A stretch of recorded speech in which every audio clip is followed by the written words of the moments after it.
Hello everyone, welcome to T1 academy. I'm Sudheer Kumar. Employment న్యూస్లో భాగంగా ఈరోజు మీ ముందుకు ఒక మంచి నోటిఫికేషన్తో రావడం జరిగిందండి. చాలామంది ఆస్పిరెంట్స్ ఈ నోటిఫికేషన్ కోసం వెయిట్ చేస్తూ ఉన్నారు. సో బిఎస్ఎన్ఎల్ నుంచి మనకి నోటిఫికేషన్ అనేది రానే వచ్చింది. చాలా మంచి ఎగ్జిక్యూటివ్కి సంబంధించి మంచి పోస్టులు అనేటివి ఉండడం జరిగింది. సో ఈ ఎన్ని పోస్టులు, అదేవిధంగా ఏజ్ క్వాలిఫికేషన్, ఇతరత్ర డీటెయిల్స్ అనేవి ఈ వీడియోలో మనం క్లియర్గా చూద్దాము. మనకి భారతీయ సంచార్ నిగమ లిమిటెడ్ నుంచి నోటిఫికేషన్ అనేది రావడం జరిగింది. సీనియర్ ఎగ్జిక్యూటివ్ ట్రైనీ అలాంటి వాటికి. సో పోస్టుల పరంగా చూసుకున్నట్లయితే మనకి భారతీయ సంచార్ నిగమ లిమిటెడ్ నుంచి రావడం జరిగింది. బిఎస్ఎన్ఎల్, సింపుల్గా చెప్పాలి అంటే బిఎస్ఎన్ఎల్ నుంచి. So senior executive trainee telecom స్ట్రీమ్లో రావడం జరిగింది. అదేవిధంగా ఫైనాన్స్ స్ట్రీమ్లో, రెండు స్ట్రీమ్స్లలో ఈ నోటిఫికేషన్ అనేది రావడం జరిగింది. దీంట్లో మనకి senior executive trainee telecom stream వచ్చేసి 95 పోస్టులకి రావడం జరిగింది. అదేవిధంగా senior executive trainee finance stream వచ్చేసి 25 పోస్టులు ఉండడం జరిగింది. ఇక్కడ టెంటేటివ్ అనేది ఇవ్వడం జరిగింది. గమనించండి, టెంటేటివ్ అంటే ఇన్ కేస్ ఫ్యూచర్లో ఇవి ఇంక్రీజ్ అయ్యే ఛాన్సెస్ ఉన్నాయన్నమాట. మనకి ఎప్పుడైనా గుర్తుపెట్టుకోండి, నోటిఫికేషన్ రావడం వేరు, నోటిఫికేషన్ ఫైనల్ స్టేజ్ వరకు ఆ రిక్రూట్మెంట్ బోర్డ్స్కి ఒక అధికారం ఉంటుంది. ఎక్కువగా పోస్టులు యాడ్ చేయొచ్చు, లేకపోతే తగ్గించవచ్చు. అయితే చాలా సందర్భాల్లో పోస్టులు అనేటివి తగ్గించడం కుదరదు, పోస్టులు అనేటివి పెరుగుతాయన్నమాట. సో ఇక్కడ టెంటేటివ్ అని ఉంచారు కాబట్టి ఖచ్చితంగా పెరిగే ఛాన్సెస్ ఉంటాయి. ఈ పోస్టులకి సంబంధించి ఎడ్యుకేషనల్ క్వాలిఫికేషన్, అదేవిధంగా ఏజ్ రిలాక్సేషన్ పాయింట్ ఆఫ్ వ్యూలో చూద్దాము.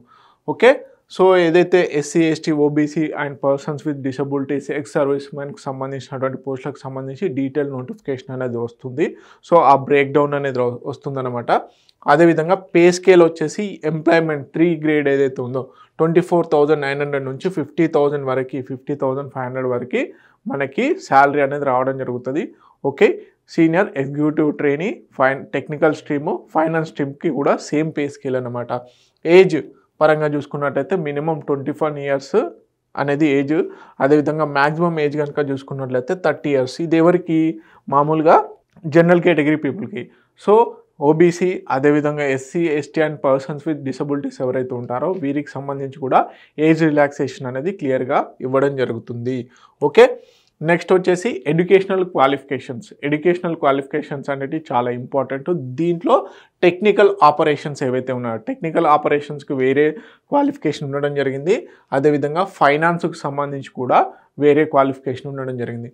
ఓకే, టెక్నికల్ ఆపరేషన్స్కి సంబంధించి ఎడ్యుకేషనల్ క్వాలిఫికేషన్ కనుక చూసుకున్నట్లయితే bachelor engineering or bachelor of technology degree or equivalent engineering degree, minimum 60% marks అనేది ఉండాలి. ఓకే, ఇది గుర్తుపెట్టుకోండి, మినిమం 60% మార్క్స్ అనేది కంపల్సరీగా ఉండాలి ఆయా స్ట్రీమ్స్లలో. ఏ రెగ్యులర్ ఫుల్ టైమ్ బేసిస్, అంటే చాలామంది ఓపెన్ కేటగిరీలో ఇలా చదువుతారు కదండి. సో అది కాదండి, రెగ్యులర్ కేటగిరీలోనే 60% మార్క్స్తోని bachelor of engineering or bachelor of టెక్నాలజీలో మనకి క్వాలిఫికేషన్ అనేది ఉండాలి. మరి ఏ స్ట్రీమ్స్లలో క్వాలిఫికేషన్ ఉండాలి అంటే ఫస్ట్ వచ్చేసి electronics and telecommunications, next electronics, computer science, information technology, electrical engineering, instrumentation. ఈ స్ట్రీమ్లలో ఎవరైతే ఉన్నారో వారు టెక్నికల్ పోస్టులకి ఎలిజిబుల్ అన్నమాట.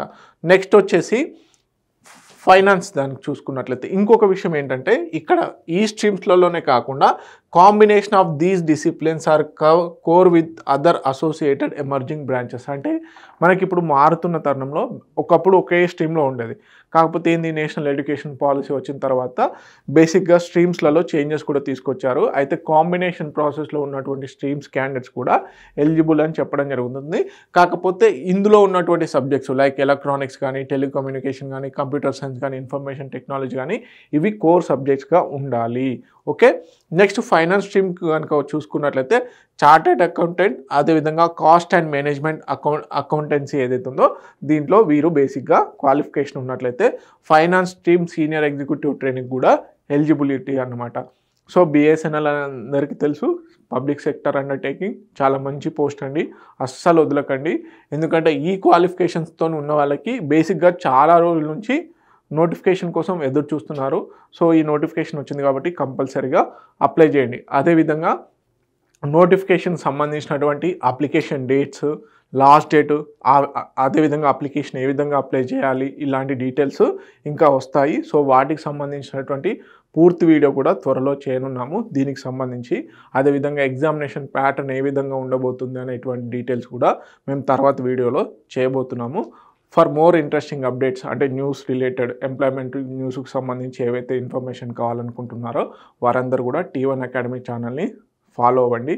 అదేవిధంగా like, share, subscribe to the T1 Academy. Thank you so much.